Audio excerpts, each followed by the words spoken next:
Okay, there we go. All right. So can everybody see this? Oh, I didn't share my screen, so you can't see this. Can you see it now? Mm-hmm. Okay. So I'm going to introduce Lisa in just a minute, but I wanted to connect Seth Darling's presentation that he did last month because he had a big emphasis on solar. So I extracted a few slides from there to remind you of the importance of solar, and then we'll just get right into Lisa's presentation tonight. So if we look at one of Seth's slides, it's really critical here. We have this chart from the U.S. Energy Information Agency. And if you ignore the hashing here that you see, and just look at the coal, they're projecting until 2050, virtually no reduction in coal. The same thing on oil, which of course is used for plastics as well as heating, especially in the Northeast where I was earlier the last couple of weeks. Then natural gas expands. And then we have nuclear that it's just a very small amount of expansion. Then we have renewables. The good news here is they're projecting quite a bit of expansion. But as Seth was saying in his presentation last month, it's just not near what we need to do. And when you look at this slide, the good news is renewables is growing. The bad news is because our energy demand is increasing. So we're going from about 18 terawatts. I know that's a big number. It's a huge amount of power, okay? From 18 terawatts to over 30 terawatts between now and 2050. So what happens is almost all of the expansion that we need, we have to all in. We have to use all forms of power in order to be able to support that. So he's basically saying what we've got to do is really ramp up the renewables by about an increase of about 20 terawatts of renewables in order to be able to have the hash mark come down like this, so that the coal and all the other things can be eliminated. Now he's not saying that the coal, which is at the bottom here, that should stay. He's basically just hashing it out, whether it's natural gas that stays with carbon capture and all that. He did cover carbon capture and a few of those other things in the presentation. I won't go into it here. The message here is important about renewables and how we're going to pull it off. So Seth said he wanted us to understand the feasible limits of the different kinds of power. So in the white area, see fossil fuel power here. And then in the gray, that would be the limits of fossil fuel between now and say 2050. In other words, what's capable of fossil fuel. Nuclear fission, the white box is where it is today, and it could go up to 30 terawatts is what he's saying. Biomass, the little white box, could get to 5 terawatts in the green box. Wind is in the little white box, could get to maybe 10 terawatts. Hydropower, 2 with very little expansion. Geothermal and in ocean, turbines in the ocean, tidal power. And then he's got nuclear fission here, which he doesn't really project. And I don't think he's, terribly high on that, but he does have the box as something that could be a possibility out in time. And then he showed in another slide, this down here of where we are today. So if we look at power, 18.5 terawatts today is the gray box. And then he fills in where we are in the little white boxes and the things you see above. And that's where we are. So you can see here, the renewables here is really pretty small in these colored boxes. And then if he expanded and said, okay, well, our energy use is going to dramatically increase between now and 2050 to 31 terawatts. This is what it would look like. So now what he's doing is he's projecting what the box would look like in 2050, basically when he had, as he explained, when his son had grown up, type of a thing. And then finally on the extreme right, hopefully you can see that, he is saying, if we max out all renewables, just to, and let me remind you, Seth is from Argonne National Laboratories. He and his scientists are brilliant, predictors and people that you can listen to and kind of depend on. And he's saying that this is what renewables would look like in the square box in 2050 without solar power. So we really got a problem. So the question, this obviously brings up the question, well, will solar power fill in the black here or, better? And his answer is yes. And he did it this way by saying that if you were to capture all the energy striking all land masses and oceans, that would be 96,000 terawatts. That's, of course, not practical because you'd have to cover every square inch of the earth with a solar panel. It's not practical. The land area alone would be about 29% of the earth, or 28,000 terawatts. Of course, that's not practical. If we simply put, solar panels and so forth on 2% of the land, that would be 560 terawatts, which, he has a little square of what it would look like in the state of Illinois here. And then he said, well, the average conversion of solar power is about, he's saying is about 12%. Now, Lisa, I'm sure we'll talk about it being 20, 22%, and that's where we are today. But he's basically saying there's sometimes where it's cloudy and they don't produce as much. Of course, you get snow in the northern climates, and for several days the panels will be covered with snow and won't produce any power. So he's using a conservative 12% out of that, which would be 67 terawatts, which you may recall, we need 31 terawatts. So that's the good news of the box. Not only does it fill in solar power, fill in the rest of what we need here by 2050, but it actually can double that out to 67 terawatts in his prediction. So this is really good news. And then he covered the issue of expense, which would be how expensive solar power has been and how it's now the cheapest form of power, along with wind, way cheaper than coal, way cheaper than nuclear, the most expensive fuel that we have, and even less expensive than natural gas. So, that's really the message. So I now want to get this into the presentation tonight. So the presentation is for National Impact of Personal Choices. And Lisa Albrecht is owner of Albrecht Solar, has been doing solar since 2007, where she focuses on residential and small commercial solar installations.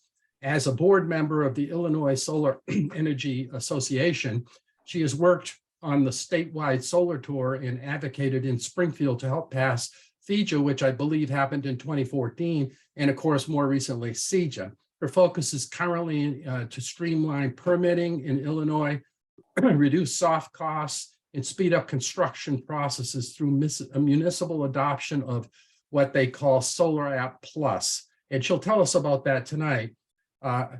It's a national solar permitting standard. And, Lisa is a climate reality leader, I believe, trained in San Francisco in 2012. So we really thank Lisa for speaking to us tonight. And go ahead, Lisa. Thank you so much. And I see some familiar faces here. So I'm hoping that people don't mind. For people who've been here before are going to see some slides you've seen before, but hopefully repetition is a good thing. This is one of my favorite slides. On the right-hand side, that was an actual billboard that people put up in California. Vote Solar put that up because there was a whole bunch of anti-solar campaigns that were going on by the fossil fuel industry. So I love it. When there's a huge energy, or when there's a huge solar spill, it's just called a nice day. So fortunately, we had one of those today. So let me hop right in here. So our subject today is from National Impact of Personal Choices. And so we'll cover kind of what's been going on in the industry. By the way, you can see my slides, right? Yes. Okay, great. great. So I actually joke that I've been doing solar since 1975. All my science fair projects as a kid were solar related. I actually went to college thinking I was going to be an engineer. I got into the engineering school. I talked 20 times more than any of my classmates, and instructors would constantly say, "Are you in the right building?" Then I went over to the business school and got a marketing degree, and I found my people. So I finally came full circle and joined the industry back in 2007 after doing some advertising, online advertising work, in the .com space, and now I just love what I'm doing. And we do joke, we call it the solar coaster. Solar is a very difficult industry to be in. And never in my life did I anticipate that I would need to be a policy person, and I would need to talk to state reps, federal reps, and really just getting involved in policy stuff. But it's been a journey and a half, all the way back to that ridiculous picture in the right-hand corner of me in the 7th grade. So today what we're going to talk about is the importance of policy. These are things that each of us can do on a policy level. One of the places where we're failing on a regular basis is just policy. The people with all the power are the people with all the money. And so we need to take that away from them. And solar is growing so quickly now that even the biggest fossil fuel companies can no longer stop it. And it's recognized as an established technology. And the train has left the station. So that's really good news. Some of the graphs that I'll show you later really paint a good picture. And then I always like to talk about solar myths. There's so much misinformation about solar, so I'll cruise through that because I do see some familiar faces here. So you probably have seen some of this before. So I apologize to those that this is not new information. And then we'll just cover, if you wanted to go solar with your own home, what does that look like? So policy. So one of the things that I'm the most excited about currently is the Inflation Reduction Act. The IRA has done amazing things. These are just the 6 primary buckets that this is. We could spend hours just talking about this alone. But specifically for solar, it raises the tax credit from, it was 26% this year. It was going to drop to 24% next year and then go away entirely in 2024. So it actually is now stable for the next 10 years. And in the 15 years that I've been in the solar industry, it's never had a 10-year window. So this is really exciting that we've got this longer ramp with which we can run. So that's really exciting. Some of the other things that's in it is there's a lot that is on clean energy and making some significant investments into how people can improve their own buildings. There's a lot of money in residential energy efficiency and electrification. So as we, as Tom alluded to, as we continue, like new homes, Chicago's even talking about, new homes, do they get gas hookups? Or do we make new properties go immediately to electrification? So there's some money, obviously all of our housing stock is essentially built, right? So so really we're looking at retrofitting buildings. So there's up to 2,500 just to improve your electric panel from say 100 amps to 200 amps or 400 amps. As people get more EVs or they get induction cooktop, they're going to need more resiliency in the power that's coming to them from the utility as well as with their solar. So that's really exciting. There's a lot that's in there. There's a lot of money that's going to encourage utility scale renewables, encouraging commercial and industrial to go, to continue going solar. They're really moving a lot of needles. And one of the things that I'm really excited about is that nonprofits will now be able to take advantage of the tax credit. As a non-tax paying entity that has always eluded churches and any kind of a nonprofit organization. And we don't know exactly how this is going to work. It will probably be a third party will absorb someone, pay somebody for their tax credit. And we're waiting to see what happens on that from the IRS. So there's a lot of really cool things that are happening on that front, looking at, how do we encourage home builders to start off with great insulation and electrification and putting solar panels on the building when they're building it. So really starting to move folks in that direction. And then the other piece that's really been lacking in the United States is manufacturing. Currently, and this was one of the solar coaster items this year, in April, the US Department of Commerce launched an investigation into tariff issues. And they suggested that 4 Asian countries were circumventing some tariffs that Obama put in place in 2008 and shipping product from China. As a result of this, there was no product coming into the US. And it really highlighted the vulnerability that 85% of all solar panels are imports. And so there's a massive amount of money that will go into encouraging manufacturing of solar panels here in the United States. Now, it'll take a while for that to ramp up, but this is a great opportunity for states to really start bringing, manufacturing back into America and start really creating jobs as a result. So this is one thing I'm really excited about. I used to always focus on U.S. manufactured product, but there is none. And what's out there isn't particularly good. And so, really making sure we invented this technology, let's build it. On a state and local level, obviously, so Tom mentioned FEJA and CEJA. FEJA actually passed in December of 2017. And that was the launch that kickstarted the Renewable Energy Credit Program, which became effective in 2019. Which is really exciting. And then we ran out of the money in 2021. And so CEJA fixed that. Thank God. So we went almost a full year in Illinois without having any state incentive. And that did have a negative impact on solar adoption, but not as bad as the industry expected it to. Other policies that are really important is net metering. So net metering is the credit that a utility gives you for any power that you send back to the grid. Now, here in Illinois, as much as people badmouth ComEd, they actually are a good partner. Ameren, not so much. Ameren's the utility in Southern Illinois.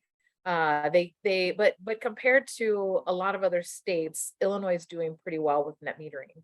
But the net metering policies are going to change in the next year or so, and the Illinois Commerce Commission is already looking at that. So that's going to be something that the industry will have its eye on. And I think environmentalists and folks that are working on climate need to as well, because net metering is a way to make sure that we have a level playing field, that all producers of power, not just the nuclear power plants and the coal producers, but everyone who's making power is compensated for the full value of that contribution. And solar should be, in my opinion, and in a lot of people's math, should have a greater value because it's clean. So that is going to be an important policy that we look at. Jumping up to the left, the Homeowners Association, Illinois has a solar bill of rights that dictates what a homeowners association can and cannot limit.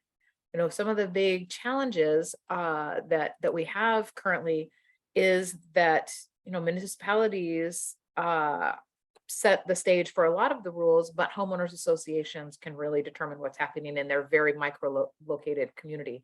Illinois Solar Energy Association, along with others, will be running some correction to this legislation. We did have some improvements in 2021, and we're finding there's still some messy language that's creating some confusion with homeowners. But homeowners associations, until we passed this originally in 2015, homeowner associations would just say no. You want to put solar on your house? No. And so then they said, okay, you can, but we don't want to look at it. So if your front door faces south, good luck to you. Doesn't matter. We don't care. So we've been improving the state policies to make sure that homeowners have the right to generate power on their own roof, and that you can't just say no because you don't like what it looks like. And that also travels down to zoning as well, having good zoning policies, knowing where you can put panels and what some of those guidelines need to be. So having all of those policies really help to drive local adoption. And then finally is just a project that I'm working on at the moment on permitting. So as we're seeing the world open up to massive adoption for solar, one of the next barriers is just permitting. So the IRA passage suggests that we're going to see growth 3 to 5 times faster than anything we've seen before. So permitting departments that are going to be the unintended consequence of, we are going to fill their inboxes with new permit applications. So I'm working on a project that I'll talk about later called Solar App to make sure that we have that policy in place as well to keep everything flowing smoothly and not bottlenecking in various spots.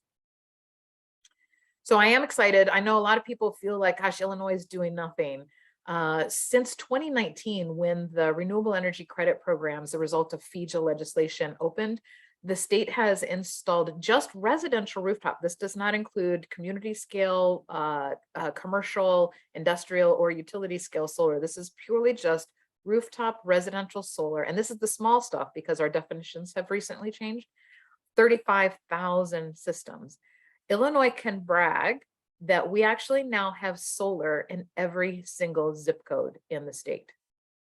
And I think that's something to really be proud of. So that suggests that, you know, so many times we do hear up here in the north that policy is really focused primarily on Northern Illinois and that the rest of the state is left behind. But the policies and the rules are so great that we are seeing development everywhere. So I'm super excited. Solar installers are all tired, and this is why. So it's been really successful to see that type of adoption. And that also means more jobs. You can see here, I apologize, I tried to make it bigger, but I was really struggling. But Illinois is one of the darker blues, meaning that we've added a significant percentage of new jobs to the state. And that was the entire purpose. And that's been really the rallying cry between FEJA and CEJA, is that if you build it, they will come. And we have done an exceptional job. Labor is actually going to be one of the next big hurdles. Like all trades, there's just not enough people going into the field. And so the Department of Commerce and Economic Opportunity received a great deal of funding through CEJA. They have not yet launched any of their training programs, but we do have programs running in community colleges and things like that. And we're really looking to see how can we drive this message all the way down to high school and STEM, and making sure that people are entering the trades. Because we really need folks who understand energy. And I think this is actually really kind of a national security issue, that we don't have people who know how to do things anymore. So making sure that we can fill those jobs is really important. So Tom had mentioned, you know, the importance of growth, and this is some exciting stuff. So what this, and I no need to really focus too much on the chart, but the green line is the solar forecast prior to passage of the IRA. Since passage of the IRA, we are suggesting that growth will be 40% higher by 2027. So that's really remarkable growth in such an incredibly short period of time. So this is where I really, really get excited when we start to see the numbers. When I joined in 2007, US deployment of solar would not have even shown up on this graph. It would have been the line at the very, very, very bottom. Like there was hardly anything. And when we passed, you know, so as we've continued to pass more and more important legislation, it really, really matters. And that's where we have seen deployment. Focusing very specifically on just residential, solar is up 30% from Q1 2021 to Q2, or from Q2 2021 to Q2 2022. So in the space of 1 year, residential solar has grown 40%, and the IRA didn't pass until September. So we've already had that kind of growth prior to the IRA passage, and now we're going to continue to see really numbers soaring as we see individual homeowners looking to adopt solar. And there's a lot of reasons for that, right? So, you know, so not only, you know, are people worried about the climate, thankfully, it's something you hear on the news pretty much every single day now. Like, you know, I remember when Obama ran for office, it wasn't even a blip, you know, in 2008 on a topic. And now we see it on the news all the time, which is great. But increased prices of electricity, increased concern about war. You know, there's many, many reasons why we're seeing solar adoption. There are some concerns that the inflation, that the actual inflation that the globe is experiencing right now, it may slow some of these numbers down, and they are trying to normalize this growth rate, but I think it's going to happen regardless. So it's exciting. Never has the solar industry fallen short of a forecast. They've always way surpassed it. If I look specifically at Illinois, this is really exciting. So remember, FEJA passed in 2017, the program launched in 2019, and you can see prior to that passage, for the entire history of Illinois, we only had about 7,000 installs. No, sorry, about 2,000 installs across the state. So you can see by 2020, that number, we did 10,000 installations. 2021 dropped down a little bit. And we're expecting that by the end of 2022, will have installed a new 16,000 systems across the state. So really, really fantastic. So for everybody who worked on CEJA, this is the result. So if you ever wondered, did it matter? It 100% mattered. There are some things that are moving a little slower out of the gate, and certainly some of the equity stuff, which I think a lot of us are very, very worried and concerned about. But the solar deployment is definitely happening. So that's so thank you to everybody who worked so hard on passage of that bill. Let me pause real quick there if anybody's got any questions. That was a lot of numbers.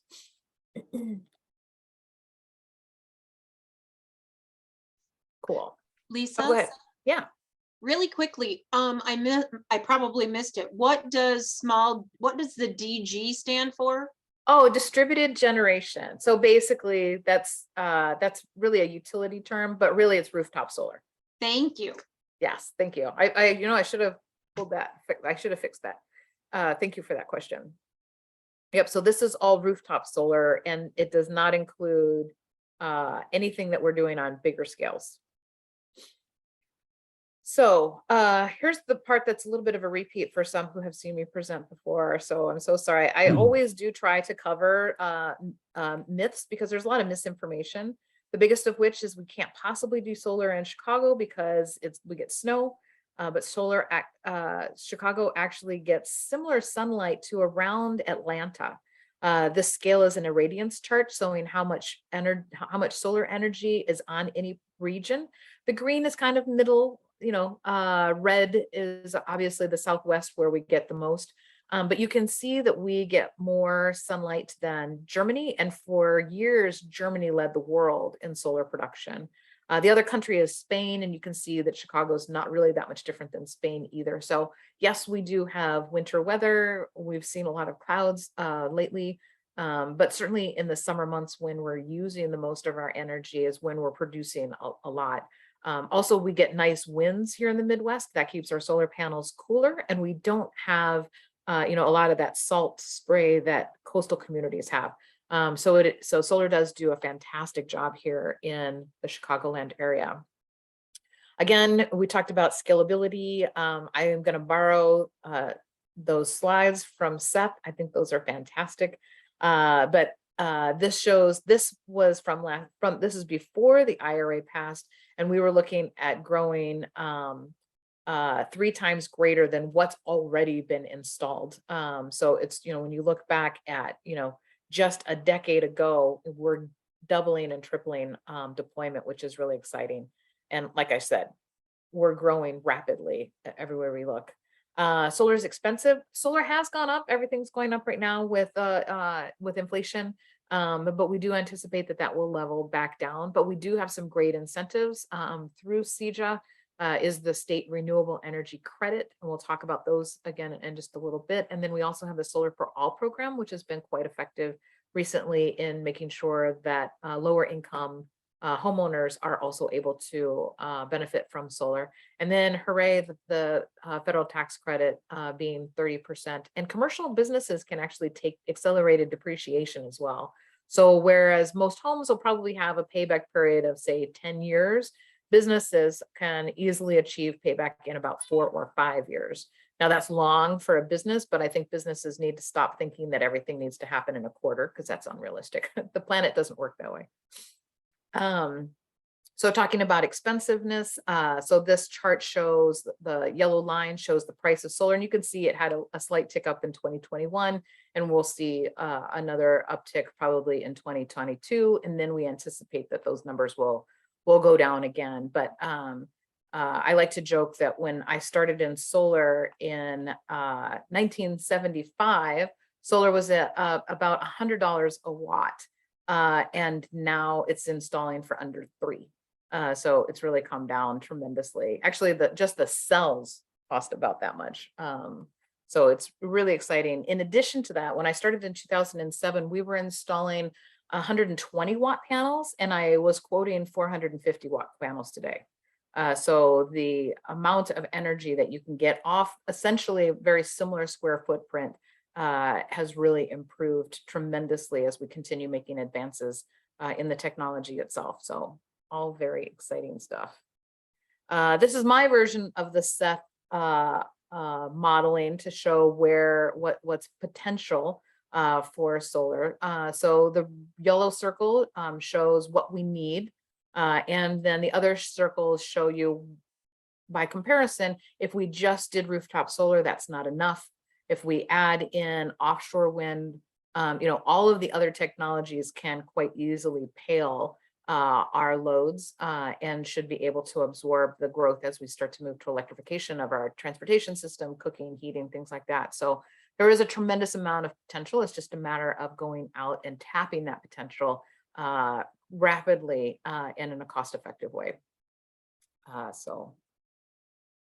And then I also hear all the time, solar is really hard, but really it's not. And this is what I'm trying to drive home with permitting departments. Solar should be considered no different than installing a water heater or changing your furnace or doing other small appliance upgrades to your building. It's not difficult and it's not new.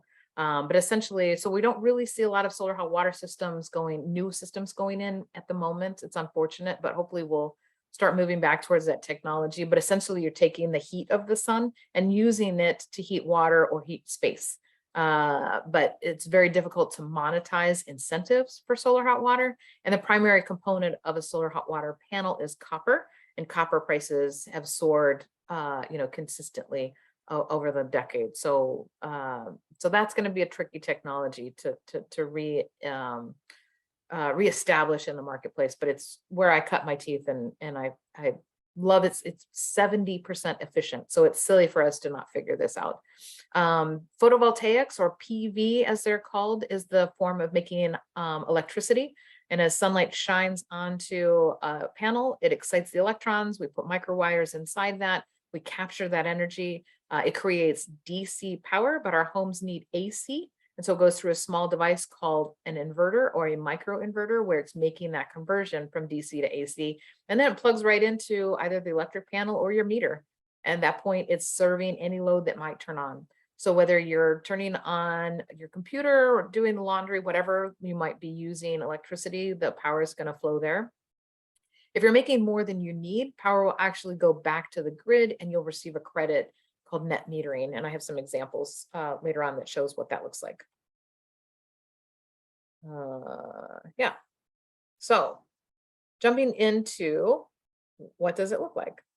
So as I mentioned, solar is pretty simple. So we look first at your roof and then how we're going to be able to bring that power down into your home. So the very first thing I always suggest to people is do your homework. So there's some really, really easy steps, and they're really not that different than if you're looking for a new water heater or you're going to buy a new vehicle. So doing your homework, choosing a contractor, looking specifically at your site with that contractor. How are you going to pay for it? Getting all the approvals from municipalities.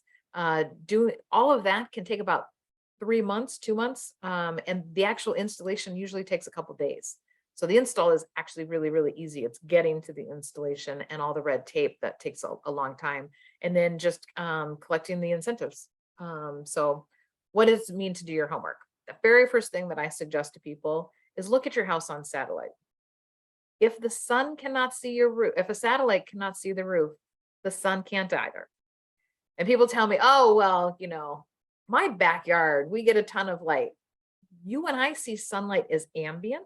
Our eyes don't see, we're not aware of the actual rays of the sunshine that's coming down to the planet, but that is the energy that the solar panels are absorbing and exciting those electrons to create electricity.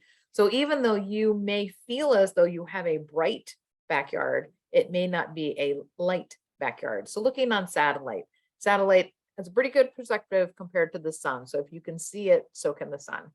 You can see here that it's also using a color scale in order to demonstrate how much sunshine's reaching any roof. So kind of in the center, you can see that bright yellow, that's the best roof. Unfortunately, it's super teeny tiny. Really looking at how much usable space do you have. Used to be in 2007 when I started, we would not do solar never on a north facing roof. Like that was just a cardinal sin. But now prices have come down so far that going on a north facing roof isn't necessarily the worst thing on the world. You do need to do the math. I would never do a north facing roof on a highly steeply pitched roof.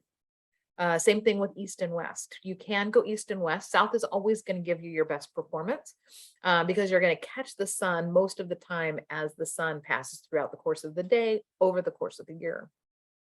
But you can do east and west again, as long as your roof isn't a really steeply pitched surface.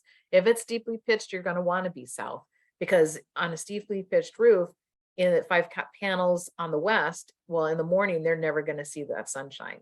If I'm on the east at night, when the sun starts to set, they're never going to see that direct ray. So yes, it's still light outside, but they're not getting that direct ray. And so that's what we're really, really looking for. The next thing to do is stand in your yard and look at your house. Do you have a bunch of dormers? Do you have bathroom vents? What is the shape of your roof? If your roof are those shingles in good shape? One of the things that roofers will tell you is if your roof is smiling at you, meaning the ends of the side of each shingle is curling. You never want to see a curl on a shingle. That's not a good sign. Your roof should never be smiling. And so we really want to make sure that we're on a good roof, making sure that you're making the most of that investment. I try not to install solar if the roof is 5 years or older. The solar panels have a 25-year warranty, and they can last 30 or 40 years and even longer. There's some systems in Stell, Illinois, that were installed in the 70s, and those systems are still working. They look like a museum exhibit, but they are still functioning. And so starting with a good roof is important, because I don't want to go over, take the panels off, let your roofer come back and then put them back up, because half the price of the solar is labor. So really making sure that you're starting with a good canvas. Next part of doing your homework is look at your electric bill. Most of us have never paid attention to our bill other than the amount we need to pay. But pulling out your electric bill is a really, really interesting thing. ComEd bills are the best. I hate when people say, oh, I'm in Naperville. I'm like, I don't like your electric bills. But ComEd bills are really fantastic. On the left-hand side of page 1, you will see a chart that gives you 13 months of usage. So you can see here, not only do I see it in a month-by-month basis, I also can see it as a grid, as a chart. And so you can see it peaks in the summertime, it goes down in the wintertime, primarily because we're using gas to heat our homes. And electricity for our air conditioning. But really looking at your electric bill, the average house uses about 1,000 kilowatt hours per month. This home is much, much lower. And I actually am practically a Luddite and rent and have a well-lit apartment, so I never have to use lights during the day. And I use about 100 kilowatt hours a month. So really looking at your electric bills. If you're over that ComEd average, if you're getting those notices from ComEd that says you use more than your neighbors, you might want to tap the brakes and just look to see why.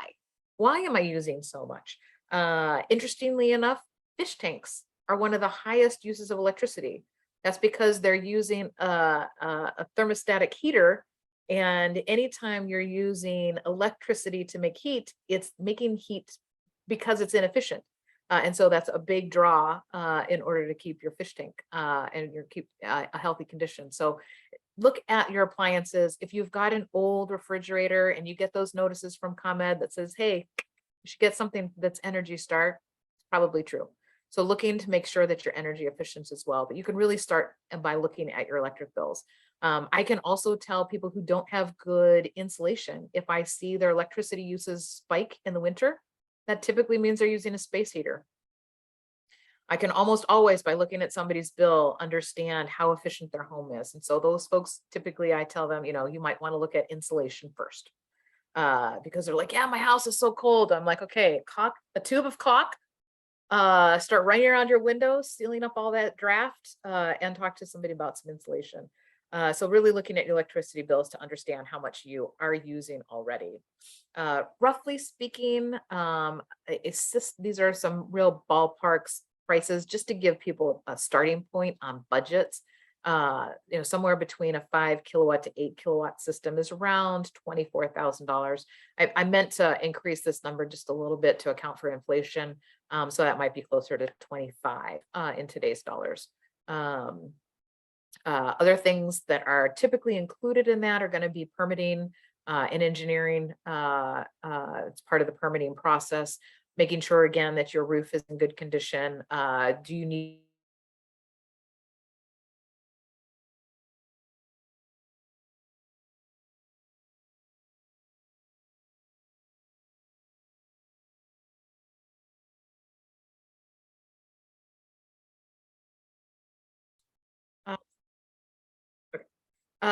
there's really three ways that you can own solar. One is direct ownership, actually owning the solar panels, putting them on your roof. That's going to be the biggest bang for your buck in terms of investment. You will, just like today, you're renting your power from ComEd. This gives you the opportunity to own your power, and that's where you're going to have the greatest savings. I'll show you in just a minute, but when you install solar, you're actually making power on your roof for less than ComEd charges you on day one.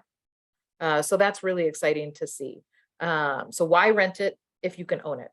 The other thing, and my cousin has done this, and a friend of mine, a former roommate who is a school teacher, both were highly, highly committed to going solar. Both were sending kids to college and did not have the capital in order to make that improvement. And so they went with third-party ownership.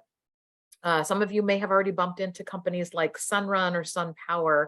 CertaSun is another big company in Illinois that will, they'll come out to your house, they'll install solar for $0. So it doesn't cost you anything, but you will be renting the power that you're making on your roof from that third party. It's a great option for folks that don't necessarily have the cash to do that investment or choose to put their cash in some other investments, and you can still get to go solar. Your savings will probably be closer to the 20 to 30% mark if you go that option. And it's great because you do have solar panels on your own home. As Tom pointed out in his slides, we need it all. We need community solar, we need utility scale solar, commercial solar, we need all of it. And so if every rooftop, any surface that sees the light of the sun is an opportunity to make power. And it's really exciting to see some of the R&D that's coming out of, what if your windows were solar powered? What if your car was solar powered? What if the siding on your house was solar powered? So really kind of looking to see how we can do that. So looking at the types of ownership is an important part of your decision. You will see like there are some solar companies that offer a solar loan. And so those dollars do get tacked on, the cost of the loan if you're doing ownership. So just some of the things that you want to kind of think about as you're looking. In Illinois, we don't have a statistically significant number of homes with solar that have sold, but California has well over 1 million homes with solar panels on them. So they do have that. And so through the Realtor Association, Berkeley has done several different analyses. And what they have found is that solar panels are the #1 investment you can make on your home. It has a better payback for you than a bathroom remodel, a kitchen remodel, or adding a deck, which traditionally have been the 3 biggies for if you're going to flip your home, where you should be investing. So solar panels will add more to the value of the home than the cost of the solar. Those homes also sell at a higher price and they sell faster because people are looking, what's it going to cost to live here? And so really kind of keeping that in mind. So it's exciting to see that not only is it a wise investment upfront in terms of energy, climate, but also in terms of home ownership and the value of your home.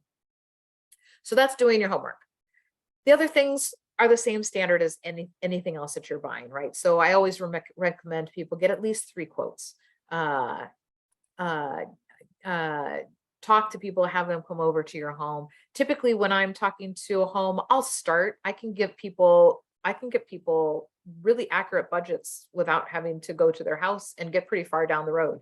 And then going out to make any confirmations, but really having that one-on-one conversation with a contractor, getting referrals from your neighbors, things like that. Now, because of satellite, the site evaluation can be done remotely often. And COVID really has changed the sales process quite a bit. But with satellite imagery, I'm able to get within 6 inches of what a house looks like.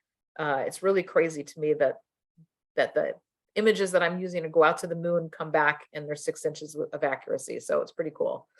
Deciding your financing options. How are you going to pay for this? Are you going to use a loan? Are you going to use a home equity loan? Have you been saving for this already? Are you going to go with that third-party ownership? Once you've decided who your contractor will be, typically the contractor is going to do everything else for you. So you'll need to have permission from ComEd to connect onto their lines. You're going to need a permit from the municipality in order to do the construction. Once those things have been approved, typically folks will go out, procure the equipment, and then get out there to actually do the installation. So altogether, it traditionally has been taking about 3 months beginning to end by the time somebody is ready to totally put solar panels on. And then of course, my favorite part is just turning it on. Unfortunately, we all have digital meters, so it's not nearly as exciting as it was with an analog meter, because with an analog meter, you could actually see it spin backwards.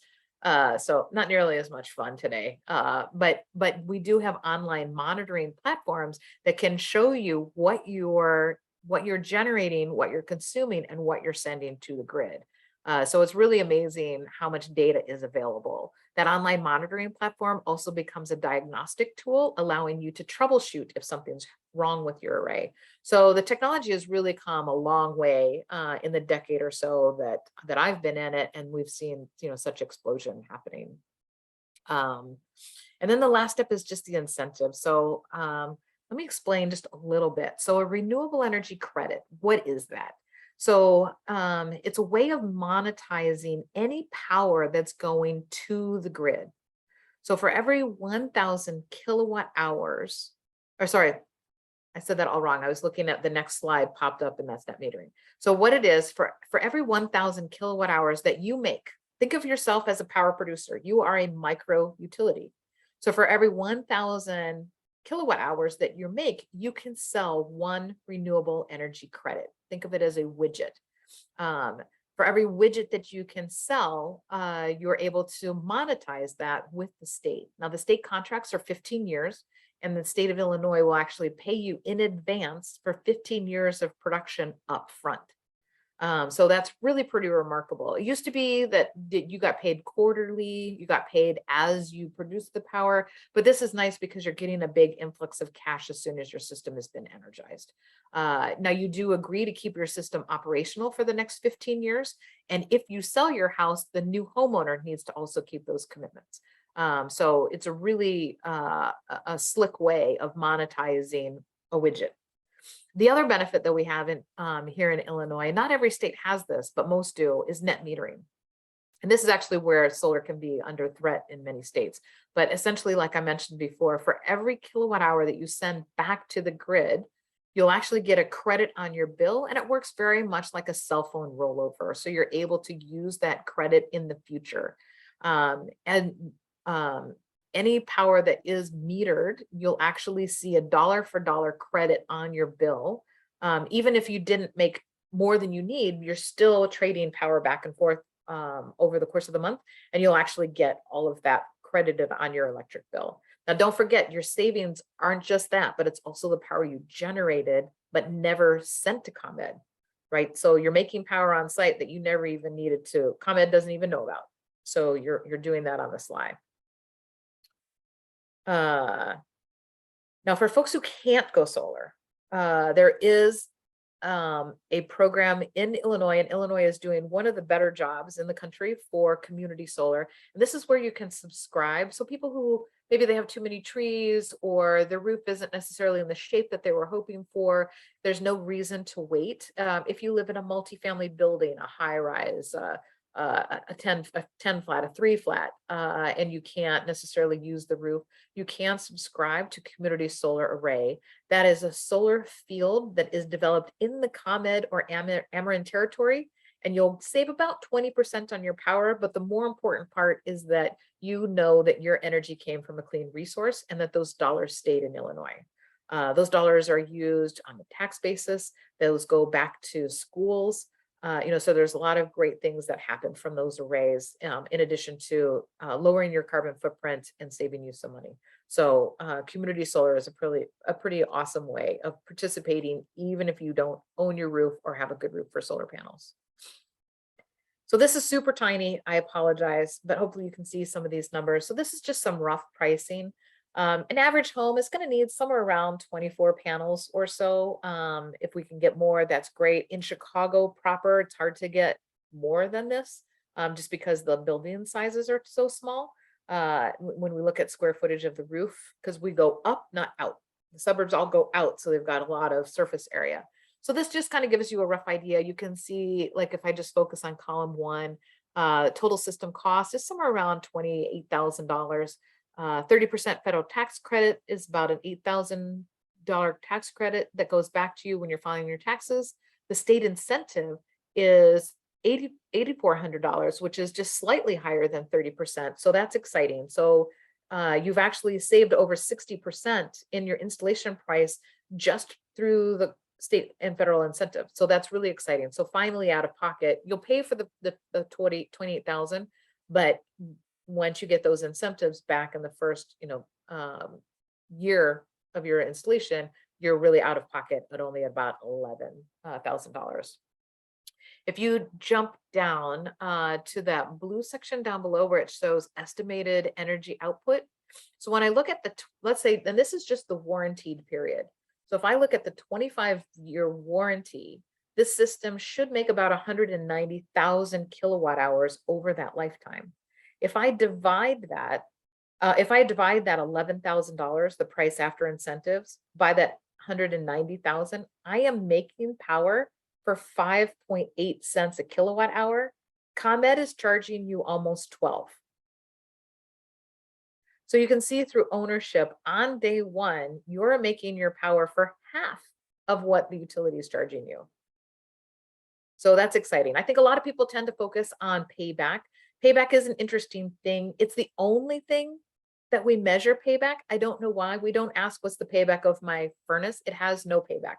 What's the payback of my water heater? It has no payback. What's the payback of my car? It has no payback. So we should celebrate, but a lot of times people see it and they're like, oh, 11 years, that's a long time. It's like, well, 11 years looking forward feels like a long time, but 11 years looking back feels like nothing. So it is, tends to be somewhere around a 10-year payback period, but you are making your power for less than the utility on day 1. So that's really, really exciting. Let's see. So Tom, are we at time? This meeting goes till 7? The meeting goes until 7:15. Okay. All right. So I just have 2 minutes left that Well, I wanted to, yeah. So let me pop back here and see if anybody has any questions before I make a plug for my my passion at the moment, which is permitting. Any questions? There are some in the chat. Ooh, okay. I was not watching that. I was hoping that all of One that was about, can you put them on, what do you call it, roofs, not shingle. What cedar was it? shingle. Is it cedar shingle? No. Tile roofs. Oh, tile roofs, probably an oak Parker is my guess. Tile roofs are really hard. In California, they have more experience at it. There are some special clamps that slide underneath the tile, but it is not easy. And most people in Illinois, I don't know any installers in Illinois who will do it. You need special shoes. What some people have done is removed the tiles underneath the array alone. And that's true for cedar shingle or cedar shake roofs as well. You can remove what's underneath the panels, flash all that so you don't have water damage. Typically putting up a regular old shingle and just putting that underneath the array. That is an option, but here we don't necessarily have a lot of experience. Definitely in California, Arizona, where the housing stock is much more like that. They definitely have that expertise and they have the proper tools to do all of that. John Cavalunas has a question. Yes, John. Yeah, Lisa, Thank you for my raising- install was in 2017 or 18, and I get the quarterly recs. How long will they last? I honestly don't remember. Yeah, that's a 5-year contract. Okay, I didn't think it was real long. Yeah, it was a 5-year contract. Your rec value though was about 3 times more than current recs. And so dollar for dollar, it works out to be about the same. You just got through the program faster than other people. Now, Okay, cool. Illinois, you won't qualify for the new recs in Illinois, but as the world starts to get smarter, you may eventually be able to sell those carbon offsets if we ever have a carbon market. So just keep that kind of in the back of your mind, Okay. that that may be an asset you'll be able to monetize again down the road. But you won't be able to participate in Illinois' newer program, since you were in the last one. All right. Ray has a question. Go ahead, Who Ray. does? Oh, go ahead, Ray. So when I just comment, before I ask my question, I just comment on cedar because my development has cedar roofs, and we just had a big meeting about changing it because a number of people want to go to solar. And you can do, also Greener Glenview just had a solar tour about a month ago, home tours, and one of the homes had a cedar roof that had installer, had solar, and that home, they had to go to 5 different contractors before they got one that would install it. So if you're persistent, you can get them on cedar. Yeah, and most don't want to, because there's long time maintenance of that roof that can't be done Yep. when you put solar panels on it. So Best So time to in my do it when- opinion, those contractors aren't being, Yeah, I looked at it under the Solarize Chicagoland program, and that contractor would not do it, refused to do it, and that's why we went to community solar. My question, though, Lisa, just was about net metering. You said that might change ComEd's net metering. How do you know? What's your anticipation? Because that's a big issue. yeah, it's a big issue, and it's something that the industry is watching carefully, and we're pretty armed with what our inputs will be. The Illinois Commerce Commission, once we reach 5% penetration, once we reach 3% penetration, we will start doing a market study. And so Ameren may be there already, and ComEd not far behind them. And then whatever we come up with new net metering rules will take over after that. Wait, sorry, scratch all that. Siege actually has a different path for handling all of this. And there's going to be some other formulas that will be calculated. None of it's in place yet. But if you are currently in net metering, you will be grandfathered forward, but it may end up being more beneficial to go into the new program. So we're really waiting to see what the math is going to look like. And I'm anticipating that's something that we'll probably start seeing around Q2 2023. So you don't expect it to change majorly. Like at one point, one of the things I heard in recent discussions is you were limited to 120% of your usage. And that changed, went away. You can now put 2 or 3, as much solar on as your roof you can fit. And so somebody in net metering, that it doesn't make sense to put 2 times your electric needs, because you don't You'll get get paid credit 2 for it. cents. Yeah, you only get paid 2 cents for whatever is over 100. Rob, So you don't go ahead. Sorry, Tom. I'm sorry. I thought you were done, Ray. Go ahead. I was just going to say, so you don't expect drastic change. We're not going to go. I mean, some states have done away with net metering and you wouldn't get any credits. Right. That isn't likely to happen. We won't see that in Illinois. Illinois won't go away, nor will we see, so Wisconsin charges $5 per month for the right of owning solar to their utility, which is ridiculous. They wanted it to be $30, and they managed to negotiate that down to $5. But that's some of the big things that we typically see, is that utilities will charge a surplus for people who own solar, which is ridiculous. We will not see that type of thing here in Illinois. We do have a very positive legislature and Commerce Commission that supports solar. Thank you. Robin, go ahead.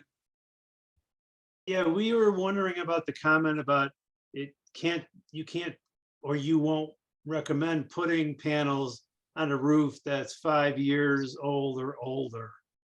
So like our roof is literally 5 years old. So that means we couldn't put. No, if that's a great spot right there, is at 5.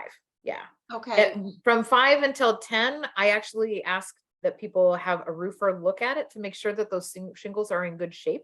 Mhm. And so if the roofer says, yeah, this roof is great shape, go for it, then we'll go ahead. If it's 10 years, then I personally, and some installers will right? So I'm a big weenie. I don't like I'm not going to give somebody a problem down the road, and it will be a problem down the road when their roof needs to be reshingled. All the solar panels have to come down. Now, the roof underneath the shingles will deteriorate slower because they're shielded from the UV rays, because the solar panels are, basically an umbrella. Right. But yeah, so you're fine. You're fine at 5 years. Okay, Longer than that, 5 to 10, I ask a roofer, I ask them to get a professional opinion of the shape of the roof. Mhm. And ultimately it's the homeowner's decision. If they say, you know what, we're good. You've warned me, I know it. But I definitely have that conversation in depth. Okay, so the panels could come down to re-roof the house 20 years from now. Yes.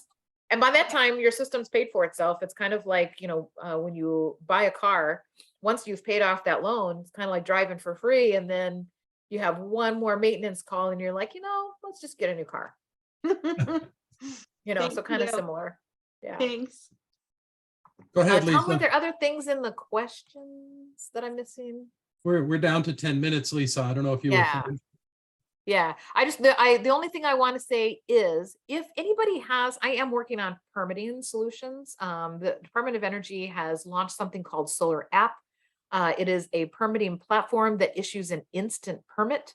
It is free for municipalities. So if anyone has any influence in their community, whether you're on a sustainability group or you're in maybe one of the Go Greens, like Go Green Northbrook, or somewhere where you might be able to help me open a door, I would love the opportunity to speak with you and your community to try to move this process forward.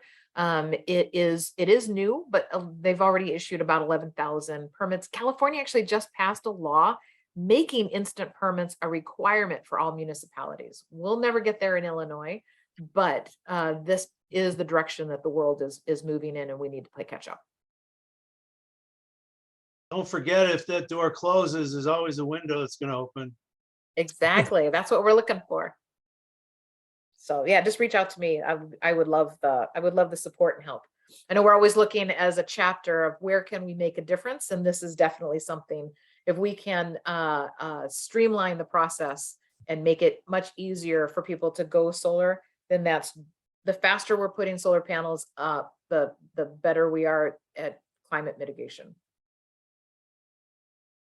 Lisa, there were questions in the chat, quite a bit around community solar companies and if you have rental units where you can't install, what's the best way to deal with those situations? Yeah, so community solar, so the Illinois Solar Energy Association, which is illinoissolar.org. If you look on, they have a tab about community solar, and so they list community solar projects that are out there. I usually recommend people giving them a call as opposed to doing their web, because you might be able to get an incentive or something out of them. They were doing that in the early days. So that's a great resource, is illinoissolar.org. If you are a landlord and you have a rental situation, it is trickier for sure. I do work with a guy who has, he's already installed about 20 apartments with solar panels. He puts the electric bill in his name. And he has electrified all of his buildings. So one of the reasons he does it is because he knows his electric bill is difficult for people to keep up with.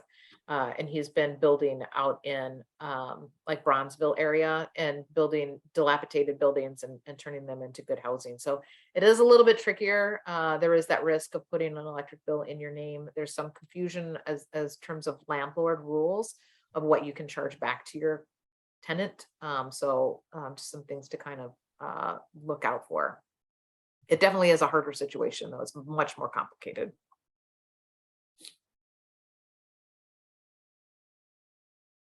Anything else? And when I do see a plug for Jane did an article on community solar. Thanks, Jane. I'm gonna read that too. Oh, and I see Chris Murphy has a comment that that municipalities, Oak Park is one of them, that they have starting relationships, just the way that they used to have community aggregation. They're looking at community solar community aggregation, where a municipality, at the moment, those are all opt-ins. So a homeowner would sign up through the municipality, Some communities are actually looking at it being a forced change in their towns. Nobody's done it yet, and the industry is looking to see whether or not that will be detrimental to residential solar. But yeah, so you can check to see. There's a few communities. I know Oak Park off the top of my head. So thanks for that, Karis. All right, we have 6 minutes. It's all back to you, Tom. Any other questions? Thank you. Yes, and sorry for the people who've seen many of these slides before. Thank you, Lisa. Yeah, that's So- great. So the only thing I can say after all that is just think about the ramp up from 18 terawatts to this 30 terawatts between now and 2050. And think about how that fossil fuel is not going down anytime soon. And maybe it explains a little bit of why the fossil fuel companies is digging wells and things like right now. You'd think they'd be worried about their future, and they don't seem to be, okay? And I think they've seen the IEA slide that I showed from Seth. They know that, you know, people are going to consume more and more electricity, and they're not going down. So the only way we can make them go down is to turbocharge at levels we've never seen, things like solar, and of course wind and so forth. But I mean, solar is the issue. So I think Lisa said, if you've got light hitting your roof, you know, you want to make sure there's a panel there for it. And I don't know how you feel about this, Lisa, but in my case, I was able to defer 95% of my power with solar. But it would seem to me some homes can't do that because of the way their house is or the number of panels they can put on the roof. But even if they can only defer half their power, Lisa, is that worth doing? Absolutely. And then Yeah. do the other half through community solar. There you go. Yeah. Yeah. So Every so- solar panel that's deployed is Yeah. helping us win the war. And so also consider the fact that a big part of emissions reductions would be electrification. So as all of our gas-powered cars, millions and millions, go to electric vehicles, Biden was saying today, half of the vehicles in 2030 are going to be electric, okay? As this happens, as we start to move to induction stoves from all the gas stoves that we have, as we start to move from, you know, gas water heaters, oil, heating in the Northeast where I was last week, things like that. As we look at electric water heaters, heat pumps, things like that, we don't want that to be fossil fuels. And so the value of solar today may be higher in the future because of the things you haven't done that you're going to be doing. So think about it that way too. So that's about all I have. Any other comments by anybody? Pam, anybody else? Yeah. But you hated the electric. Thank you, Lisa. No, Great job. Yeah, absolutely. Thanks you guys for being here and thanks for all the work you're doing. Put your email in the chat if you'd like a copy of the slides. If you haven't already done so. Thank you very much, everybody.